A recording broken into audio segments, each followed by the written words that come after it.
Во просториите на Европскиот инфоцентар во Скопје денеска се одржа трибина за прогласување на Осоговските планини за заштитено подрачје, на која беше представена и студијата за валоризација на природните вредности на Осоговијата. При престојот во Кочани разговаравме со Деспина Китановска од Македонското еколошко друштво, која е и носител на проектот за значењето на овој проект и очекувањето Осоговските планини да бидат прогласени за заштитно подрачје. Нашата задача беше во првите 3 години да ги идентификуваме потенцијалите и вредностите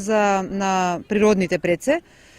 за воспоставување на заштитено подрачје на Осогово, а покрај ова, уште во првата година од имплементацијата на проектот формиравме координативно тело заедно со клучните лица на локално ниво, односно градоначалниците од регионот,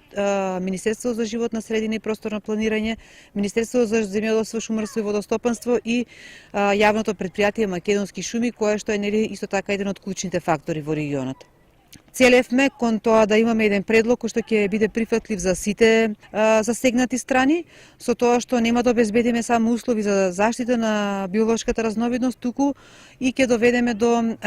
дополнителна можност за развој, економски развој на регионот, со тоа што самото подрачје би било брендирано на еден поинаков начин, на тој начин би се овозможило и малку подобра состојба со земјоделството во регионот, а исто така и би се регулирале некои можеби начини на неправилно искористување на природните ресурси. Студијата за валоризација на Осоговските планини е резултат на заедничката работа на Македонското еколошко друштво со локалните и државните чинители во рамките на проектот Осоговските планини во Балканскиот зелен појас, кој се спроведува